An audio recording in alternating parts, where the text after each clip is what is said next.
이번 주 선거철입니다. 여러분 투표로 갔다 오셨는지요? 아직 본투표일이 남아있지만 사전투표가 이틀 동안 진행됐습니다. 역대급으로 높은 투표율을 보이고 있다고 하더라고요. 그런 투표율도 또 사람들의 열기도 모든 것이 다 우리에게 놀라운 이슈지만 목사인 저에게는 다른 것이 눈에 많이 들어왔습니다. 그것은 정치와 관련된 분야에서 목사라는 이름으로 목사라는 명함을 가지고서 일선에 나서 있는 많은 사람들의 얼굴이 보인다는 것이 참 흥미로웠습니다. 여기 제가 유튜브에 이걸 또 올릴 거니까 특정한 정당이나 이름을 말하는 것은 부적절하겠죠. 대신 목사라는 직함을 가지고서 선거 공보물에 이름이 올라가 있는 많은 사람들을 보았습니다. 그들을 바라보면서 물론 정치적인 영향력, 교회가 정치력을 가지는 것도 일부 필요하다고 볼 수 있습니다만 저는 계속해서 오늘 읽었던 본문의 말씀이 생각이 났더랬습니다. 읽었던 본문 말씀을 보면 하나님 예수께서 바리새인이라는 한 집단을 향하여서 아주 칼같이 말씀하십니다. 바리새인들은 누가복음 16장 14절 말씀이고 바리새인들은 돈을 좋아하는 자들이라 라고 말합니다. 오늘날 정치가 우리의 일상의 영역에서 두루두루 영향을 끼치고 또 생각보다 많은 부분에서 우리의 일상과 관련이 있다는 것을 우리는 잘 압니다. 그래서 정치가 무엇보다 중요하다는 것도 알고 정치가 가지고 있는 힘도 우리는 잘 알고 있습니다. 그런데 이 힘을 따라서 움직이는 많은 사람들이 있다는 것은 그만큼 힘의 논리가 있는 곳에 분명히 인간의 욕망을 자극하는 무엇인가가 있다는 것을 반증합니다. 그 욕망이라는 것은 자신의 명예에 대한 욕망일 수도 있고 혹은 물질을 통한 부가 그 욕망으로 표출될 수도 있습니다. 이 모든 것을 다 가능케 하는 것으로 정치는 우리에게 이해되고 있습니다. 그래서 정말 많은 사람들이 사회 정의나 민주주의 같은 가치를 말하면서도 숨길 수 없는 자신들의 욕망들이 투영되고 있다는 것을 우리는 부정할 수가 없습니다. 우리가 선거 공보물에 보면 후보자들의 재산 목록을 보시면 그 어느 누구 하나도 가난한 사람은 없다는 것도 어떻게 보면 우리에게 시사하는 바가 있다고 생각합니다. 물론 제가 정치라는 모든 영역을 싸잡아서 비난하는 것은 아닙니다. 하지만 정치라는 것은 힘을 싸우는, 힘을 겨루는 일이기 때문에 반드시 인간의 욕망이 그 안에서 꿈틀대고 있고 이것이 얼마나 저열하게 혹은 또 젠틀하게 서로가 충돌하느냐의 차이만 있을 뿐이지 힘의 논리라는 것은 부정할 수 없습니다. 제가 이렇게 정치와 정의를 말하는 것이 아니라 정치와 힘의 논리, 욕망을 말하는 데에는 오늘 본문과 관련된 이유가 있습니다. 오늘 본문을 보시면 바리새인의 두 가지 행태가 나타납니다. 하나는 돈을 좋아하는 자라는 예수님의 평가와 함께 욕망이 들끓는 자라는 것을 보여줍니다. 또 읽었던 18장을 보시면 그들이 하는 행동, 기도 자리에서 자신의 우월함을 증명하며 동시에 자신이 낮게 여기는 사람을 아주 인격적으로 모독을 하는 장면을 보게 됩니다. 18장을 보시면 이렇게 합니다. 여기 이 세리와 같지 아니함을 감사합니다 라고 말합니다. 옆에 다른 사람들의 눈에 죄인으로 혹은 매국노로 비치는 세리를 옆에 두고서 나는 저 사람 같지 않음을 감사합니다 라고 말하는 것은 그가 어떤 정당한 삶을 살았든지 간에 상대방을 향한 존중과 배려와 긍휼은 전혀 찾아볼 수 없는 지극히 자기중심적이고 자기 욕망으로 가득한 사람이라는 것을 우리는 발견하게 됩니다.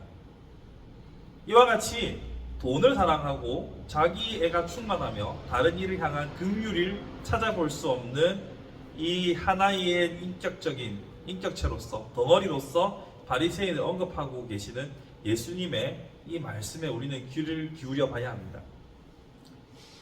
바리새인이 어떤 사람이냐면 오늘날로 치면은 높은 사람이에요.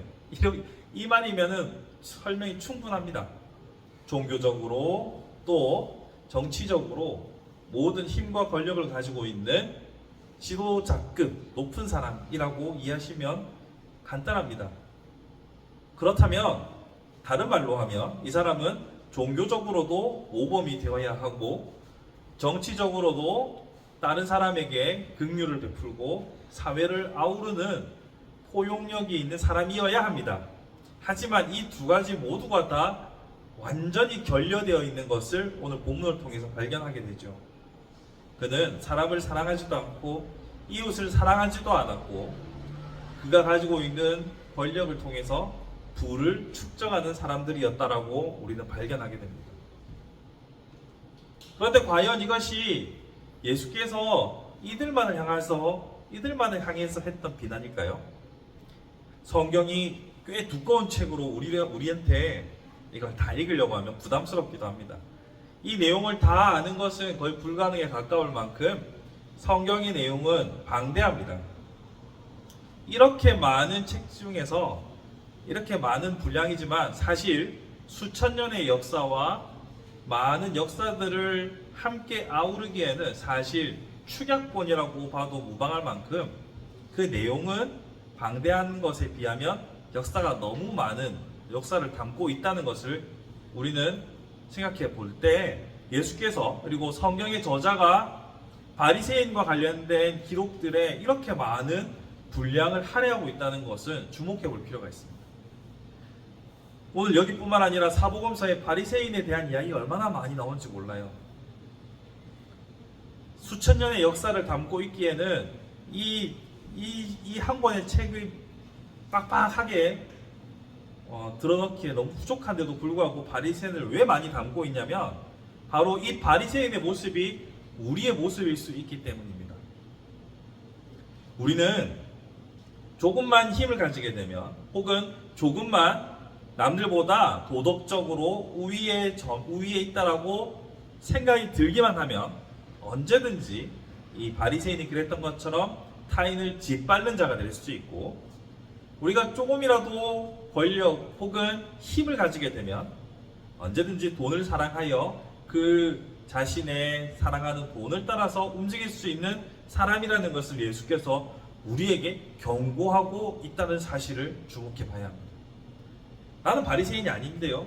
저는 오히려 세리에 가까운데요. 라고 말할 수 있습니다. 그리고 실제로도 그럴 수도 있습니다. 오늘 세리가 했던 기도의 태도를 보십시오.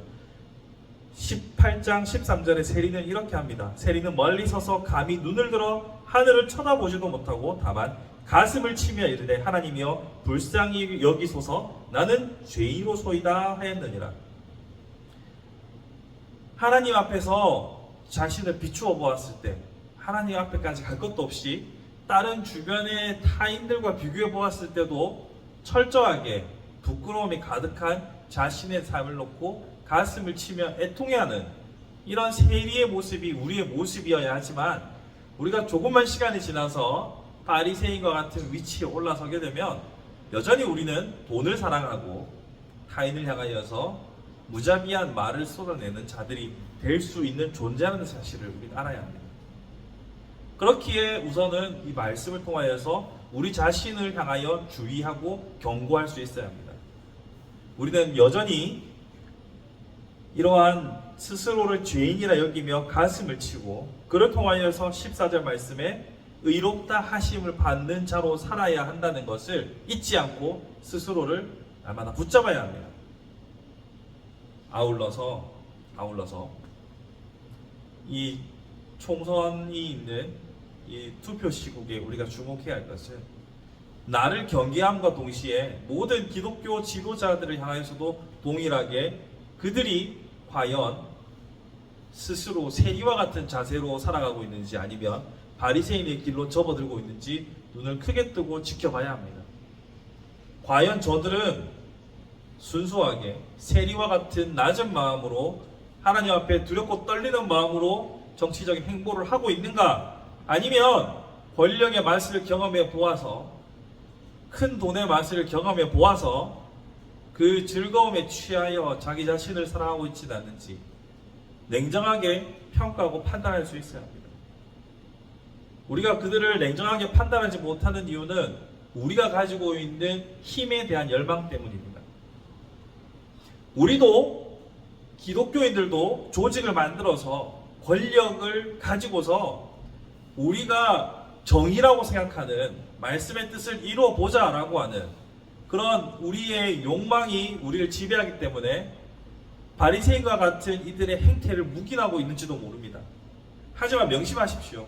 하나님께서 우리에게 추구하라고 하신 것은 힘이 아닙니다. 예수께서 우리에게 추구하라고 하셨던 것이 힘이라고 한다면 교회를 세우라고 하지 않았고 국가를 세우라고 하셨을 겁니다.